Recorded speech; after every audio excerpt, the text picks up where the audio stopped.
Our reading will begin in verse number 37 of Luke chapter number 9, Luke 9 and verse 37. And we will read through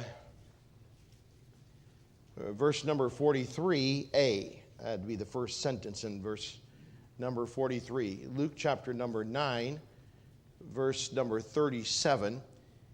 The timing of this is the Lord Jesus and three of the disciples have been on the mountain. We call it the Mount of Transfiguration. And during that time, there was quite a ruckus going on at the bottom of the hill. And so Jesus comes down the next day, and we see something happen that ends up amazing those people in attendance at that event. Verse number 37, Luke chapter number 9. And it came to pass that on the next day, when they were come down from the hill, much people met him. And behold, a man of the company cried out, saying, Master, I beseech thee, look upon my son, for he is mine only child. And lo, a spirit taketh him, and he suddenly crieth out, and it teareth him, that he foameth again, and bruising him, hardly departeth from him. And I besought thy disciples to cast him out, and they could not. And Jesus answering said, O faithless and perverse generation, how long shall I be with you and suffer you? Bring thy son hither. And as he was yet a coming, the devil threw him down and tear him. And Jesus rebuked the unclean spirit and healed the child and delivered him again to his father. And they were all amazed at the mighty power of God. Let's read that sentence together, verse number 43. Ready? And they were all amazed at the mighty power of God. I don't know anything about Charles Gabriel, but he wrote one of my favorite songs, which begins with these words, I stand amazed. And had it been written 2,000 years ago at the base of that mountain that day, hundreds and hundreds of people in that company stood amazed at the mighty power of God. That's an experience that is worth living for. And if one lives their life, even as a Christian, and never gets to be amazed at the mighty power of God, he or she has missed out on a wonderful privilege and a great blessing and an honor. I'm sure that that morning when that father left with his son, and I can just imagine the lad was probably very difficult to control after all. The Bible says suddenly at times he would cry out. This devil inside the boy would tear him. He would foam at the mouth. He would be bruised. It's pretty tough to go anywhere with his son. And every day was a reminder of the pain of having a family member with these serious, severe problems. And everyone in this room, and I can tell you for sure, the loved ones of these men and ladies that have spoken this evening, they know what that man felt.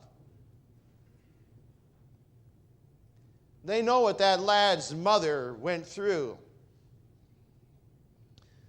But that day, that man and that boy were changed, and that family was transformed. And dad and son went back home, and there was a new boy.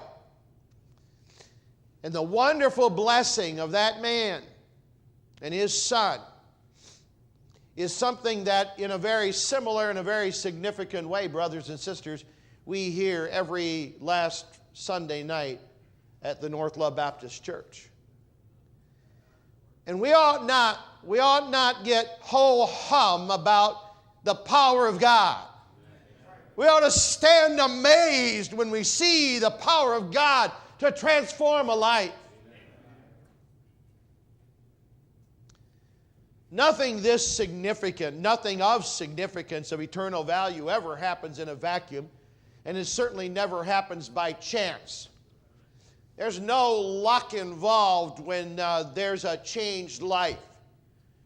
Whenever people see the power of God, it is always because of a sequence of events that have fallen together, that have come together because of specific decisions that individuals or groups of people have made.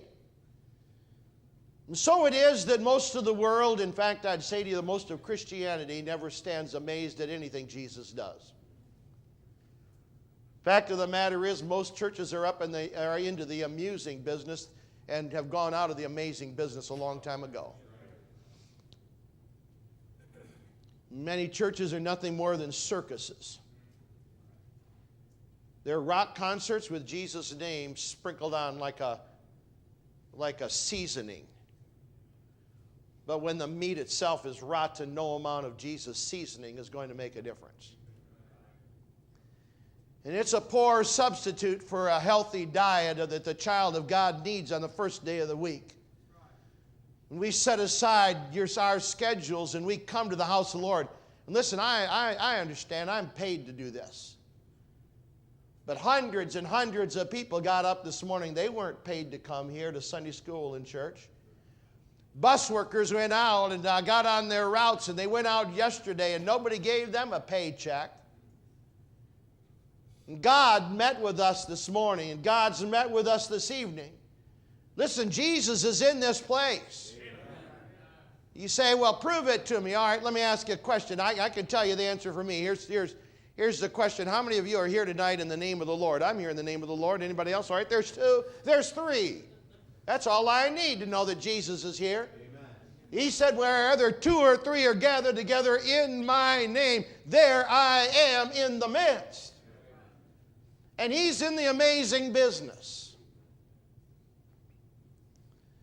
Now, the sequence of events that we see here that took place involved a man and his son, and it involved a company of people. And I'd like to suggest to you this evening how you too can experience the amazing power of God. For yourself personally and your crisis, your need, your package, it may not be a son that foams at the mouth. You put it like it's a blank space. Whatever it is that's impossible in your life right now that you need a miracle to solve. Wouldn't you like to maximize the possibility of standing amazed at Jesus solving that problem and working that miracle for you? I would. But I'd like you to notice that if we ever expect to be a part of being amazed at the supernatural power of God, we better get in the right company. Did you hear what I said? You better get in the right company. There were a lot of crowds. There were a lot of companies. There were a lot of people, groups of people meeting together in various places, I'm sure, that day. But this father and this son were in the right company. You say, Brother Kingsbury, what's the right company? The right company is wherever people are gathered together and Jesus is the center of attraction. I mean, Jesus was right in the middle of this. I'm not interested, frankly, in being a part of any company where Jesus isn't at the middle. Oh, I can go and I can enjoy myself, but I'll tell you, I never get amazed and never see the transforming power of God just simply because you have a crowd of people gathered together for some kind of cause or some kind of reason or some kind of purpose. But when people gather together to see Jesus, when they gather together to get as close to Jesus as possible, then you know you're in an atmosphere where the power of God could be manifested, and you might just be amazed because it's only in the company of Jesus that we see the power of God manifested. But we have to choose our company. We're not going to see the power of God amaze anybody down at Second Cousins, but a lot of people will gather together there in a company. We won't see them hither and yon, but I'll tell you, wherever Jesus is, we get there with that company of people where Jesus is the reason, where Jesus is the theme, where He's the central idea. It's not about us. It's not about building. It's not about programs. It's about Jesus Christ. And this man, this father and his son got in the right company. You know, the people that were amazed at this miracle, they were the ones that were the closest to Jesus. And I'd say, secondly, that not only is it important that you and I get in the right company, but let's get as close to Jesus as is possible. You know, sometimes people are in the peripheral in their Christian life with Jesus. You know, He's out there, you know, your field of vision. I can see both of my index fingers right now because I have peripheral vision. And you know why the Christians that yawn at Christianity and they're bored with, they just don't see the power of God. They're never amazed at anything Jesus does. You know why? Because He's out here in the peripheral. You know what they're really focused on is whatever is right here. Now I want to ask you, what's the closest end of your nose tonight? What is it? Is it some thing? Is it some event? Is it some game? Is it some relationship? What is it? Is it some, I'll tell you, if it's anything or anyone other than Jesus, then He's in the peripheral and He's in the wrong place. You know, He deserves an exclusive position in our lives. And the people that put Him on the throne of their lives, smack dab in the middle, are the ones that are the closest to and have the greatest opportunity to experience being amazed at the mighty power of God. Psalm 91 is one of my favorite psalms. It's a psalm of Moses, the man of God, or Psalm 90. And in it he talks about dwelling in the secret place of the Most High and being hidden under the shadow of the Almighty. Now Moses was a great man of God. When the children of Israel traveled historically, you know, for 40 years, God allowed Moses and led Moses to lead the children of Israel as they wandered in the wilderness. But the camp set up according to their tribes in various places. But the safest place to be in the camp of Israel was the closest to Moses.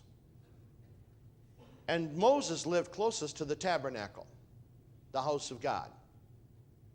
The house of God wasn't planted out in the country somewhere. You can imagine 2, 3, 4 million people camping out, nomads now. You can imagine how massive that area would have been in square miles. The tabernacle wasn't out over here somewhere. The tabernacle was right in the middle. That was the happening place. That was the safest place. That was the place for the secret power of God. And I'm simply reminding every one of us that we're going to have Jesus somewhere in our lives, but where is Jesus in your life tonight? For some of you, He's not even in your field of vision. He's behind you because you have turned your back on Him. Shame on us. He will never leave us nor forsake us.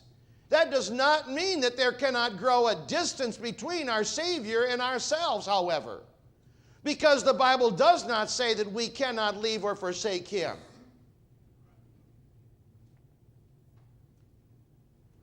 But the people that stand amazed at the mighty power of God were the people that were a part of the company, and the most amazed among them were the people that were the closest to Jesus. They got to see it firsthand. You know, I'm glad for everybody that wants to come to church. And I particularly am grateful for those folks that allow me to be their pastor and they come to this church. But you know, far too many of them, Jesus is in the peripheral. And for them, church is not about being amazed at the mighty power of God. It's to sit in and just see what Jesus has been up to. But they're not really all that interested in that becoming the focal point of their lives. I'm here to tell you, I'm interested in what we saw tonight as the focal point of my life. You know, I'd like to have a new building. That'd be a wonderful thing. But I'll tell you what, that's not at the end of my nose. That's not the closest thing to the end of my nose. Experiencing the power of God and transformed lives is what's most important. Yeah. If you need a miracle in your life, get in the right company. Get as close to Jesus as possible. Number 3, cry out to Him. Now, here's this father and his son, and they're a part of a company. Many people, it says, verse number 37 of our text, much people met Jesus when he came down from the hill, they call it there. But there was a man of the company. In fact, I like how Luke says it. He says, and behold, a man of the company cried out. Let me pause there just for a moment. Certainly you'd agree with me that it was not only essential for this man and his son to be in the right company and be close to Jesus, but the response of the people that were right around Jesus, and particularly those that were his servant leaders, really did have an impact on whether or not people got close enough to Jesus to really get an audience with him. And I like what Luke says. He says, behold, a man. Now, it's easy to just behold a crowd. But the kind of Christians that really are instrumental in assisting people in experiencing a miracle of transformation are those people that in the midst of the crowd, they realize that there are people who are distraught and in crisis who need somebody to look them in the eye.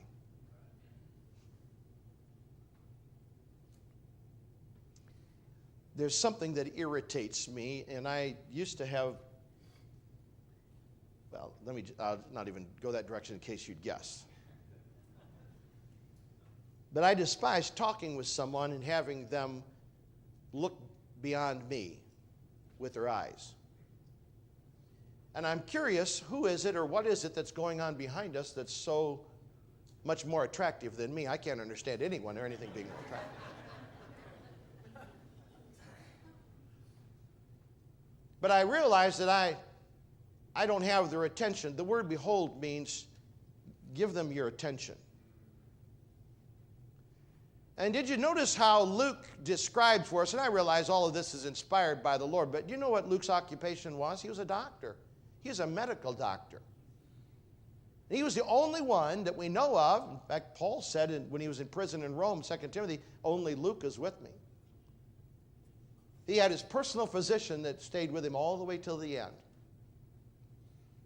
But at this time, Luke is writing an inspired gospel, and he gives us very, very detailed descriptions of this lad and his problems as his father is, he's like the good family doctor that sits down across the room and says, now tell me what's wrong. And how many folks despise a doctor that doesn't even give you a chance to tell you what's wrong? They're already diagnosing you, giving you a pill or a shot, and sending you, and a bill, and sending you out the door. But you want somebody that's going to sit down and listen.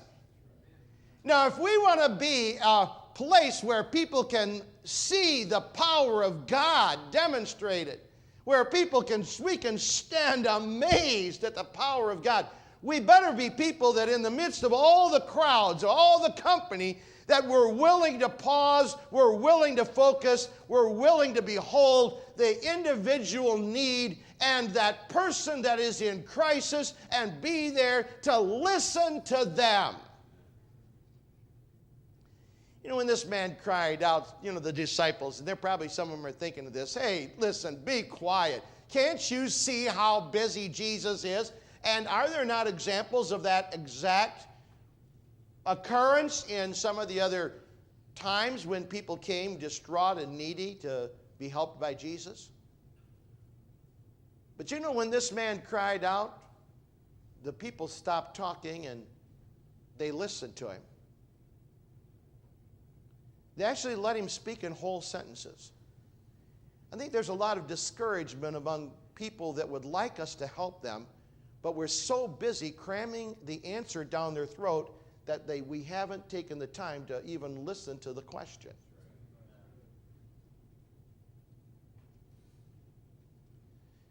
There's a very important reason why God gave us one mouth to speak with and two ears to listen with. But I also want you to notice that Jesus set the example for us. Jesus didn't interrupt this dad, did he? He let him cry and tell. You know what Jesus could have said? Hey, you don't have to tell me. Don't waste my time. I already know your problem. I know your son. I know every detail of it. I can tell you when he was conceived and when he was born. I remember before the world began, when he was designed on the drawing board up in heaven. I can tell you all this. Jesus could have said, listen, now just get to the point. But he didn't. Have you ever wondered about the value of prayer? I mean, telling somebody something that he already knows. In fact, he knows it better than I do. Well, here's what I'm thinking. I already knew that. Well, this is what I'm wondering. He already knew that. Well, this is what I'd like. Well, he already knew that. So why bother? Did you know that prayer is not to inform God? Prayer is to transform you and me. It's to change us. And it not only is it good for us to verbalize our burdens, it's humbling, particularly when it takes place in the midst of a company. You ever been in that place where somebody publicly confessed that they were distraught, that they had a need, a problem that was so overwhelming in their family or in their life, they just didn't know how they could go on? But they weren't ashamed. Maybe they were, but they overcame their embarrassment. Many people never stand amazed at the mighty power of God because they never get over their pride to humble themselves and cry out to the Lord. And certainly they're not going to do it in front of anybody else.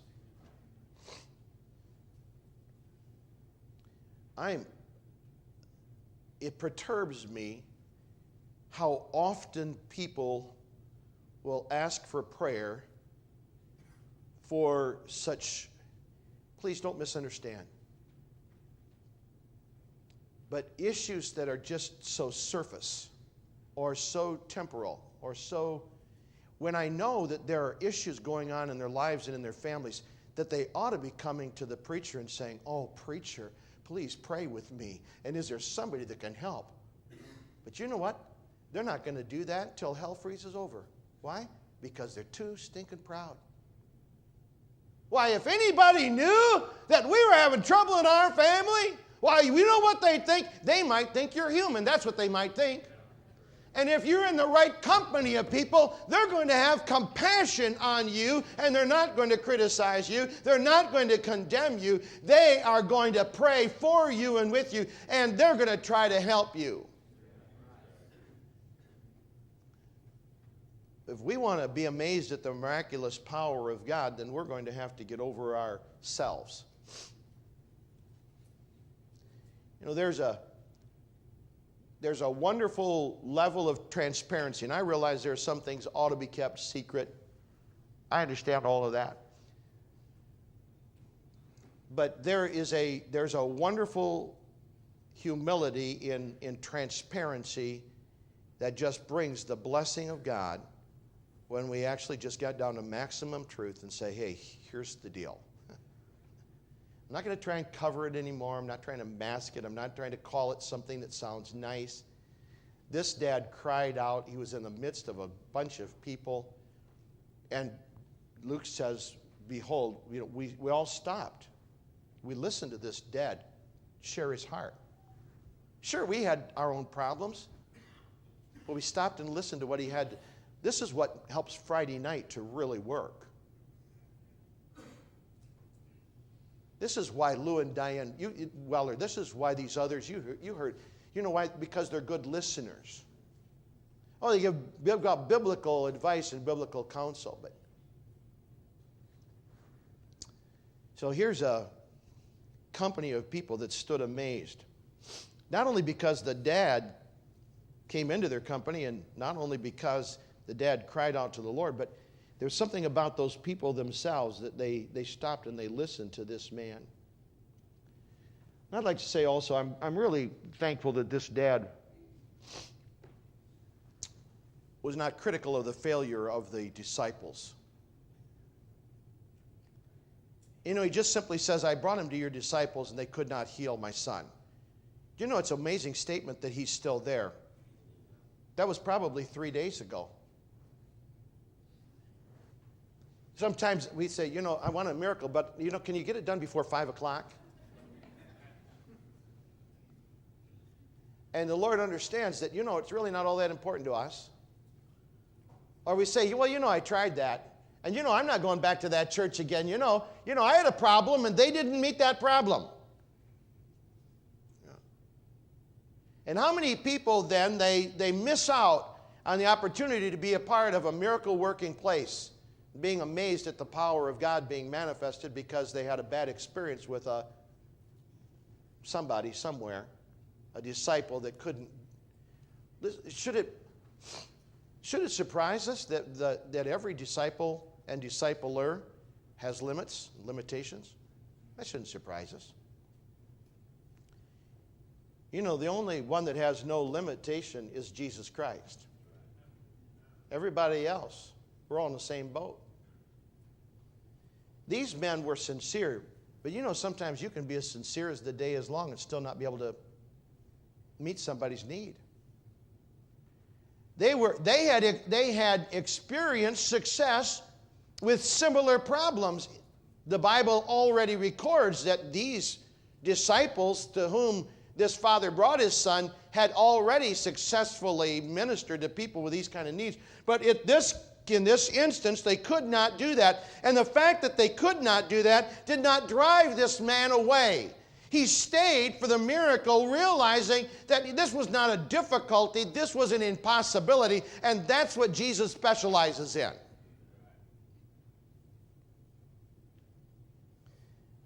And in all honesty, had any of the disciples been able to sort out this man's problem and his son's problems and send them on their way, they wouldn't have been amazed at the power of God. They would have been amazed at the power of the disciples. So God allows impossibilities into our lives. And He wants even people who are well-meaning, He wants us to not ultimately depend upon them, but to ultimately come to Him.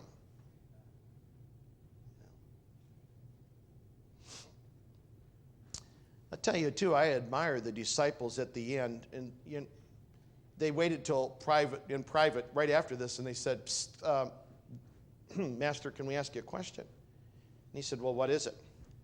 And they said, why couldn't we cast this evil spirit out? Give them credit. I know a lot of people that they're not very good at helping people, and they don't seem to even care. At least these men, when they couldn't do it, they wanted to figure out from Jesus what was wrong or what they needed to do so that they could be better. Now, they had been with the Lord for over a year, and some of them could have said, well, you know what, I've got my pin. I've graduated now. I want you to know I've been with Jesus a year, so I don't have to ask any more questions. You know, can I tell you, I've been with Jesus 55 years. I've got more questions now than I've ever had before. If there's ever a time I'm dependent on it, dependence on Jesus is like the inverse of childhood and growing into adulthood. You know what inverse is? It's the opposite of. You have a child, but you don't want them to stay that way. You know, you want them to grow up. You know, teach them how to walk, teach them how to talk, then teach them how to sit down and shut up, be quiet. And, you know, teach them how to feed themselves. And on. You know, you're hoping there's going to be an independence that will happen there. But, you know, it's the inverse in the Christian life. our dependence grows on the Lord as we grow in the Lord. And so I admire the fact, and that's why this is a good company, because they weren't, sure, they waited till they were in private, but at least they asked the question. And is that your attitude tonight? You that are a part of our company here, and God sends people into our company. Do we just sit around and look at the big company, or are there any individuals that we're identifying and that we're listening to? Is there somebody in the last 7 days, is there anybody that you just sat down and said, tell me what's on your heart? Tell me your story. Tell me how I can help you. Well, I can tell you, if you don't have people like that coming across your path and you're giving your attention to, you're not going to stand amazed, because you're not going to be able to see these things take place. This is a great, great event. You know, the Lord had some counsel for the Father and Son and for all the disciples that were there that I want to conclude with this evening. When he said here in Luke chapter number 9, verse number 41, after the Father concludes his plea, Jesus answering said, O faithless and perverse generation, how long shall I be with you and suffer you? Then he said, bring thy son hither. Now, there's no words of Jesus ever fell on the ground. Everything was important that he said. Now, at first glance, you might look at this, you might say, boy, Jesus is being pretty tough on them, and perhaps he is. But what he's really identifying for us is what we really need more of in order to really experience the power of God being manifested in and through our lives and in our situations. He said you need more faith, number one. He said you're faithless. You have less faith than what you really need. He's saying your problem really is you're not as dependent upon me as you ought to be. Because that's what faith is. Faith is not acknowledgement. The devil acknowledges, but the devil doesn't depend upon God. And far too many of us are more like the devil than we are the great saints and men and women of faith we meet in Hebrews chapter number 11 who are depending upon God for their very existence, their very lives. So he said, oh, faithless. And if God would give to us greater faith, the miracles that we experience in seeing the power of God will be in proportion to our faith. Then he says, secondly, and perverse generation. Now, perverse has a perverted idea in our mind, but it really means without direction. And what he's really criticizing here is, or what he's really saying to the company of people that were there close to him, to this dad and to his son, is not only do you need to focus on more faith, but you need to have direction and purpose in your life. Don't be crooked, and don't be perverse. Don't be over here, and then I'm over here, and then I'm over here, and then I'm over here, and then I'm over here. Which son was it that Jacob said? He said, unstable as water, thou shalt not excel. And that's the way it is in so many Christians' lives. There's no real, it's not purpose-driven. It's not with a plan that ultimately glorifies God and helps to fulfill the Great Commission, which is really why we're here. And so he rebukes them. And then he says, how long shall I be with you? And he wants those of us that are part of this company that want to be a part of being amazed at the mighty power of God. He's saying, I want you to value the opportunities that I give you. There's so many people, and this is true of unsaved, but it's true of saved people too. They always, mañana is their favorite word. Tomorrow. Later on. And the unsaved do this, and oftentimes then, unsuspectingly, they slip out into eternity and end up in a lake of fire. But Christians can do the same thing. Sometime I'm going to get really serious about God. Well, why not today? he's saying to them, value the opportunities. You do not know. I do not know what tomorrow will bring. Therefore, I need to live today as if it were my last day on planet Earth, and I need to set those priorities then for today that I would want to step into eternity having accomplished. And then he says, how long shall I suffer you? And I'm just going to stay with the simple English word, and I know it's got a lot of different ramifications to it. But you know, if somebody's suffering, somebody's hurting. And do you know when you and I don't have the faith, and when you and I don't have the right direction in our lives, and when we don't really value Jesus and the opportunity of having Him in our lives, and it's a matter of suffering for Him. Do you know the Bible says that Jesus is touched with the feelings of our infirmities? Now that's comforting, but it also is sad, because Jesus suffered enough. Wouldn't you agree? Wouldn't it be better to bring a smile to His face than sorrow and sadness and a tear to His eye? And if we'll become the kind of company here at North Love Baptist Church where people can come in that are distraught and overwhelmed by a need, find people that are going to stop and listen and admit what they'll do their best, but they ultimately know that the final solution is Jesus Christ. And they'll focus on developing their faith, having direction in their lives. Then they can be a part of this experience of standing amazed at the power of God. And so it is tonight. I wonder, where are we individually in this matter of the company? What do we do when we have a crisis like this father and son? I reckon that if we'll follow the advice of the text and of the story here in this event from 2,000 years ago, that we also can spend a lot of enjoyable time together, rejoicing, being amazed at the mighty power of God.